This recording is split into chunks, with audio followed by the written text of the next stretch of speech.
Hi viewers, வணக்கம் and welcome back. இன்றைக்கி நாம் 6th standard English term 1 unit 2 prose when the trees walked. Section 3 take turns and read this section aloud. Work in pairs, discuss, describe and list the 3 main events in this section. இந்த செக்ஷனில் பார்த்தோம் அப்படின்னா 3 முக்கியமான events இருக்குது. அதை பற்றி நீங்கள் describe பண்ணுங்கள் லெசன் நடத்துனதுக்கப்புறம் அப்படின்னு சொல்லி கொடுத்துருக்காங்க. Author introduction. Ruskin Bond is an award winning Indian author of more than 500 books, short stories, essays and novels. He writes poetry and books for children as well as adults. He lives with his adopted family in Landu in Missouri, India. He was awarded the Padma Shri in 1999 and Padma Bhushan in 2014. இந்த லெசனோட author யார் அப்படின்னா நிறைய அவார்ட்களை win பண்ண ஆத்தரான Ruskin bond தான். இவர் 500க்கு மேலே books எழுதியிருக்காரு. Short stories, essays, novels எல்லாம் எழுதியிருக்காரு. நிறைய இவரோட போயம்ஸ் பார்த்தோம், இவரோட ஒர்க்ஸ் எல்லாம் பார்த்தோன்னா எதுக்கு இம்பார்ட்டன்ட் அப்படின்னா சில்ட்ரன்ஸ்க்கு தான் முக்கியத்துவம் கொடுத்துருக்கு. அதே மாதிரி அடல்ட்ஸ்க்கும் இம்பார்ட்டன்ட் கொடுத்து எழுதியிருக்காரு. இவரோட ஃபேமிலி பார்த்தோம் அப்படின்னா இந்தியாவில் மிசௌரியில் இருக்கக்கூடிய லாண்டூரில் இருக்காங்க. இவருக்கு பார்த்தோம் அப்படின்னா 1999 பத்மஸ்ரீ அவார்டு கொடுத்துருக்காங்க. 2014 பார்த்தோன்னா பத்மபூஷன் அவார்டு கொடுத்துருக்காங்க. ஆசரி, ரேம்பிளிங், வாண்டரிங், எந்த ஒரு ரீசனுமே இல்லாமல் அங்கே இங்கேன்னு சுற்றி திரியறதை தான் நம்ம வாண்டரிங் அப்படின்னு சொல்கிறோம். Sprout, when seeds begin to grow small plants, குருத்து வர்றது, முளைச்சி வர்றதுன்னு நம்ம சொல்லுவோம். விதைகள்லாம் விதைச்சதுக்கப்புறம் அது மொட்டு விடுறது, உள்ளேருந்து முளைச்சி வர்றதை நம்ம ஸ்ப்ரவுட்டுன்னு சொல்கிறோம். ஸ்பெக்டகுலர், ஐ கேச்சிங், கண்ணுக்கு கவர்ச்சியான காட்சியை தான் நம்ம ஸ்பெக்டகுலர்னு சொல்கிறோம். Beckon, to signal someone with your hand to ask the person to come closer or follow. யாராவது ஒரு பர்சனை நம்ம சிக்னல் காமிச்சு நம்மளை ஃபாலோ பண்ண சொல்கிறது தான் நம்ம பெக்கான் அப்படின்னு சொல்லிட்டு சொல்கிறோம். The monsoon season was the time for rambling about. At every turn there was something new to see. Out of the earth and rock and leafless boughs, the magic touch of the rains had brought life and greenness. You could see the broad-leaved vines growing. Plants sprang up in the most unlikely of places. A people would take root in the ceiling. A mango would sprout on the windowsill. We did not like to remove them, but they had to go if the house was to be kept from falling down. மழைக்காலம் அப்படின்னாலே அந்த டைமில் பார்த்தோம் அப்படின்னா நம்ம எந்த ஒரு ரீசனுமே இல்லாமல் அங்கே இங்கேன்னு சுற்றி திரிவோம்.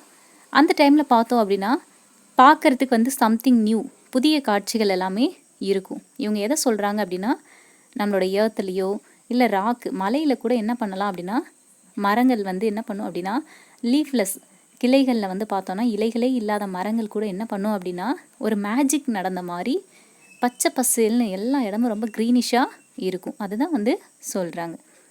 அதே மாதிரி நம்ம பார்த்தோம் அப்படின்னா ஒயின்ஸ் எல்லாம் க்ரோ ஆகிருக்கும். அதாவது திராட்சை செடிகள், பெரிய பெரிய இலைகள் உள்ள செடிகள் எல்லாமே வளர்ந்து இருக்கும். நம்ம விரும்பாத இடத்துல கூட அன்லைக்லி பிளேஸில் கூட என்ன பண்ணியிருக்கோம் அப்படின்னா சின்ன சின்ன செடிகள், பிளான்ட்ஸ் எல்லாமே வளர்ந்து இருக்கும். அரச மரம் பார்த்தோம் அப்படின்னா சீலிங்கில் கூட அந்த மழை காலத்தில் முளைச்சி வந்திருக்கும். அதே மாதிரி விண்டோவில் இருக்கக்கூடிய அந்த சில்லில் பார்த்தோம் அப்படின்னா அந்த அடிப்பகுதியில் மேங்கோ என்ன பண்ணியிருக்கோம் அப்படின்னா ஸ்ப்ரவுட்டு, குருத்து முளைச்சி வந்திருக்கும். நாம் அதை ரிமூவ் பண்ண விரும்பலை அப்படின்னா இந்த மாதிரி சீலிங்லேயும் விண்டோ சில்லையும் வளர்ந்துருக்கக்கூடிய மரங்களை சரி மரங்கள் தானே வளர்ந்தா போட்டுன்னு விட்டுட்டோம் அப்படின்னா அது நம்மளோட வீட்டையே ஃபாலிங் டவுன், இடித்து தள்ளிடும், வேர் ரூட் விட்டு. அதனால் நம்ம என்ன பண்ணிடணும் அப்படின்னா முன்னாடியே என்ன பண்ணிடணும், அகற்றிடணும். If you want to live in a tree that's all right by me, said grandmother crossly. But I like having a roof over my head and I am not going to have my roof brought down by the jungle. இப்போ இவங்க வீட்லேயும் பார்த்தோம் அப்படின்னா இந்த pupil tree, அரச மரம் பார்த்தோம் அப்படின்னா பெருசாக வளர்ந்து அந்த வீட்டுக்கிட்ட ரொம்ப டேமேஜ் பண்ணுது அப்படின்னு சொல்லிட்டு நம்ம செக்ஷன் 1 and 2ல் பார்த்தோம். அதனால் கிராண்ட் மதர் சொல்கிறாங்க, நீங்கள் வேணால் மரத்துக்கு இம்பார்ட்டன்ட் கொடுத்து என்ன பண்ணுவீங்க, வளர்க்க விடுவீங்க. நான் இப்படியே விட்டேன் அப்படின்னா இந்த ரூஃபே இல்லாமல் பண்ணிடும், இந்த வீட்டையே இல்லாமல் பண்ணிடும், இங்கே ஒரு காடு வளர்ந்துடும், ஒரு காடாகவே மாறிடும் அப்படின்னு சொல்லிட்டு கிராண்ட்மா வந்து கிராண்ட்பா கிட்ட சொல்கிறாங்க. Then came the second world war and I was sent away to a boarding school. During the holidays, I went to live with my father in Delhi. Meanwhile, my grandparents sold the house and went to England. 2 or 3 years later, too went to England and was away from India for several years. Second world வாரோட முடிவில் பார்த்தோம் அப்படின்னா என்னை என்ன பண்ணிட்டாங்க அப்படின்னா, அதாவது grand Sun வந்து சொல்கிறாரு, என்னை வந்து ஒரு போர்டிங் ஸ்கூலில் வந்து சேர்த்துட்டாங்க, அதனால் நான் அந்த வீட்டை விட்டு போயிட்டேன். எனக்கு ஹாலிடேஸ் கிடச்சிச்சு அப்படின்னா டெல்லியில் இருக்கக்கூடிய என்னோடய ஃபாதர் வீட்டுக்கு வந்து நான் வந்து போவேன், அங்கே போய் தங்கியிருப்பேன். இதுக்கு இடையில பார்த்தோம் அப்படின்னா என்னோடய கிராண்ட் பேரண்ட்ஸ் வந்து இந்த வீட்டை விற்றுட்டு என்ன பண்ணிட்டாங்க அப்படின்னா இங்கிலாந்துக்கு போய் செட்டில் ஆகிட்டாங்க. 2 or 3 இயர்ஸ்க்கு அப்புறம் நானும் அவங்க கூட போயிட்டு என்ன பண்ணிட்டேன், இங்கிலாந்தில் வந்து செட்டில் ஆகிட்டேன். அதுக்கப்புறம் ரொம்ப வருஷத்துக்கு அப்புறம் தான் நான் என்ன பண்ணேன் அப்படின்னா இந்தியாவுக்கு வந்து வந்தேன். இந்த இமேஜில் கொடுத்துருக்காங்க பாருங்கள், இந்த ட்ரீ தான் வந்து கோரல் tree.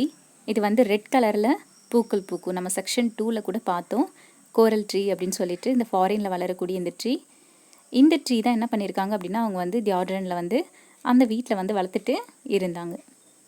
Some years later, I returned to Jordan. After first visiting the old house, it hadn't changed much. I walked out of the town towards the riverbed. It was February.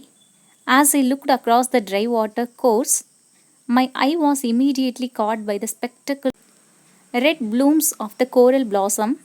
In contrast with the dry riverbed, the island was a small green paradise. When I went up to the trees, I noticed that some squirrels were living in them, and a quail, a crow buzzed, challenged me with a mellow, "Who are you? Who are you?" நான் வந்து மறுபடி டியோடரண்ட்க்கு வந்து return வந்தேன். அப்போ வந்து நான் என்ன பண்ணேன் அப்படின்னா ஃபஸ்ட்டு எதை விசிட் பண்ணேன் அப்படின்னா என்னுடைய அந்த பழைய வீட்டை வந்து விசிட் பண்ணேன். நான் வளர்ந்த அந்த வீட்டை வந்து விசிட் பண்ணேன். அவங்க வந்து விற்றுட்டு போயிட்டாங்க, ஆனால் மறுபடியும் அவர் வந்து பார்க்குறாரு. ஆனால் வந்து இட் ஹேடன்ட் சேஞ்ச்டு மச், ரொம்ப அதிக அளவில் மாற்றங்கள்லாம் எதுவும் நடக்கலை. அதுக்கப்புறம் நான் என்ன பண்ணேன் அப்படின்னா அந்த ஆற்றங்கரையை நோக்கி நடந்து போனேன். நான் போன டைம் பார்த்தோம் அப்படின்னா ஃபெப்ரவரி மந்த்து, அதனால் அங்கே பார்த்தோம் அப்படின்னா வாட்டர் வந்து ட்ரையாக தான் இருந்துச்சு. என்னோட ஐ வந்து அங்கே போன உடனே இமீடியட்டாக ஒரு ஸ்பெக்டகுலரான ஒரு வித்தியாசமான சைட்டை வந்து பார்த்துது. என்ன அப்படின்னா ரெட் கலரில் பூக்கள் பூத்துருந்துச்சு. எங்கே அப்படின்னா அந்த கோரல் ட்ரீயில் பிளாசம்ஸ் வந்து விட்டு பூக்கள் வந்து ரெட் கலரில் இருந்துச்சு. அந்த ரிவருக்கும் அந்த ட்ரையான அந்த ரிவர் பெட்டுக்கும் அந்த அந்த கான்ட்ராஸ்டான ரெட் கலருக்கும் ரொம்ப அழகாக இருந்துச்சு. அதே மாதிரி நாங்கள் வந்து ஒரே ஒரு மாமரம் இருந்துச்சு, இல்லை ஒரே ஒரு செடி மட்டும் இருந்துச்சு, இல்லை அங்கே நிறைய பிளான் பண்ணோம்ல, அந்த ஐலாண்ட் கூட பார்க்குறதுக்கு ஒரு க்ரீன் பேரடைஸ் மாதிரி இருந்துச்சு. அவ்வளோ அழகாக இருந்துச்சு. நான் வந்து அந்த மரங்கள் கிட்ட போனேன். அங்கே போனோடனே நான் என்னத்தை நோட்டீஸ் பண்ணேன் அப்படின்னா ஒரு சில அணில்கள் வந்து அங்கே இருந்துச்சு, அங்கே வாழ்ந்துக்கிட்டு இருந்துச்சு. அதே மாதிரி குயில், நம்ம எல்லாருக்குமே தெரியும் கருப்பாக இருக்கும், அந்த குயிலும் அங்கே இருந்துச்சு. எ க்ரோ பெசன்ட் அப்படின்றது செம்பாங்கு அப்படின்னு சொல்லுவாங்க, செம்பாத்து அப்படின்ற ஒரு பேர்டு, அதுவும் பிளாக் கலரில் இருக்கும். அந்த பேர்டும் அங்கே இருந்துச்சு.